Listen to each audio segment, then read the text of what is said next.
Hello everybody. I'm going to make a very serious video today, something I'm not used to doing.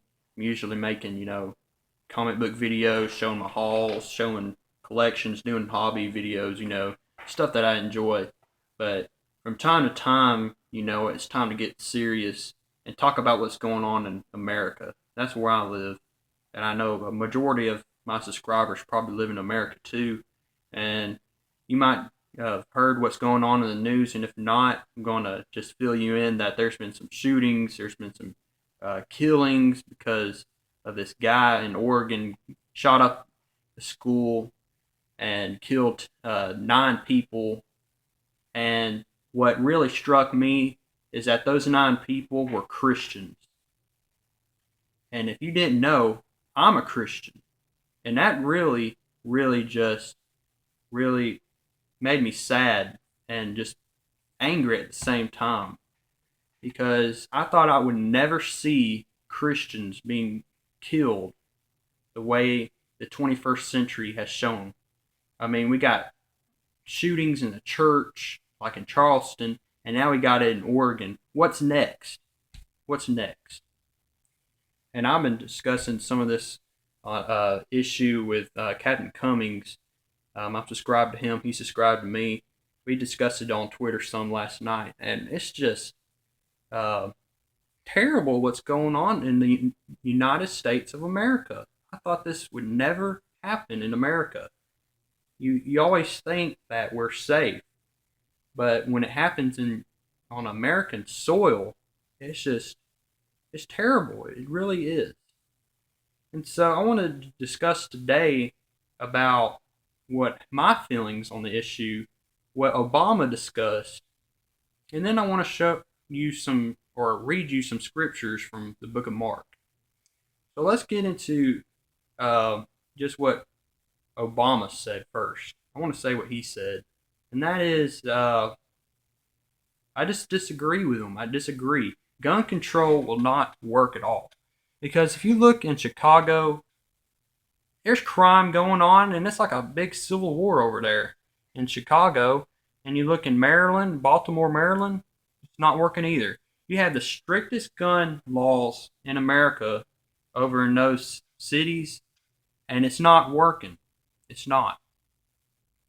If you outlaw guns, you take people's guns away, they're going to find some way to get the guns and commit crimes, one way or the other. It's just like that way with back in the 20s with alcohol. When alcohol was illegal to be purchased, people were getting drunk and accidents were occurring all the time. They were purchasing it illegally. Now that we got it legalized throughout the nation, we don't hear about alcohol being a big issue. Right now, it's all about guns.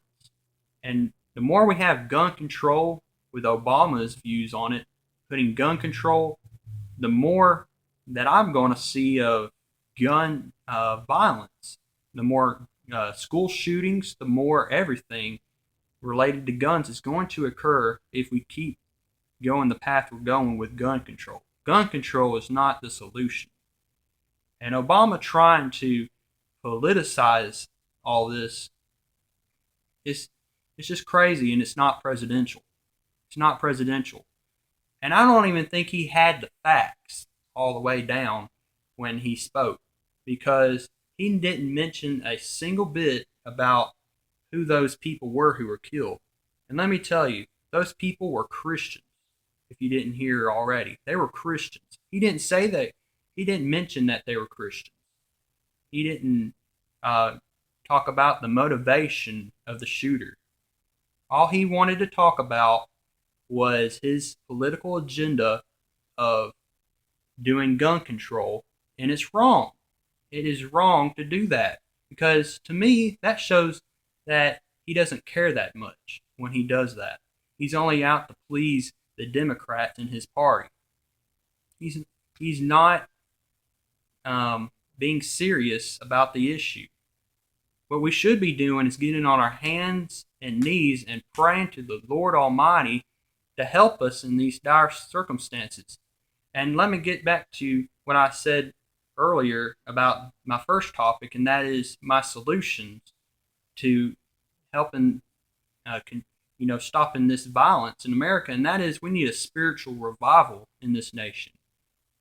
Our spirituality in America has decreased. People are not going to church. Um, Families are not bringing their kids and raising them up in church, so they don't know any better. They don't know this Bible. They don't know what's in the Bible. They don't know the love of God. And uh, and let me just say this: also, Christians, we need to be more vocal in our faith. We need to be more vocal and showing God's love by helping, the poor community, helping the uh, starved and the hungry, the people who don't have a home or a roof over their head. We need to feed the hungry. We need to show God's love instead of always being judgmental. And we should never be trying to seek revenge for these cowardly acts. But I'm just saying to you, if you're a Christian watching this video, you need to just forgive the guy who committed these awful crimes. Forgive him, because that's what Christ would do. He would forgive these, no matter how bad it looks, and no matter how evil acts he did. We should always forgive our enemies. That's a Christian's duty, is to forgive and to show the love of Christ, no matter how dire the circumstances are. And now I just want to read in the book of Mark, chapter 8, verses 34 through 35. Then he called the crowd to him along with his disciples and said, "If anyone would come after me, he must deny himself and take up his cross and follow me. For whoever wants to save his life will lose it, but whoever loses his life for me and for the gospel will save it." And if you didn't pick that up, verse 35, I want to read it just one more time. "For whoever wants to save his life will lose it, but whoever loses his life for me and for the gospel will save it." They were martyred for their faith. They were asked point blank, "Are you a Christian?" Okay. 1 second. That's all it took. This guy was out to kill Christians. And another point I want to make out is that he wasn't insane. We got these news stations all across America who say, "Well, this guy was insane. We don't really know what he was motivated for." He knew exactly what he was doing. He went to kill some Christians. And that's simple as that. He was out to kill Christians. He knew what he was doing. He wasn't insane. And so I want just all Christians to take the time to pray for the families in Oregon who are affected by this just massacre from yesterday. Take the time to pray and show God's love and keep going forward by spreading the gospel and just keep moving forward. That's all I got to say. And if you're ever in a circumstance where you might be in a circumstance where your life is on the line, will you say that you're a Christian, or will you deny Christ and try to save your life, like in verse 35 and in the book of Mark? So that's all I just wanted to get this off my chest. It's a big issue going on in America. I believe that, again, we need a spiritual revival. The morals in this country are bad, and no regulation or no gun control is ever going to work. We really need to get people back in church. That's what we need to do. So I hope you enjoyed this video, and Marvel the Cross signing off.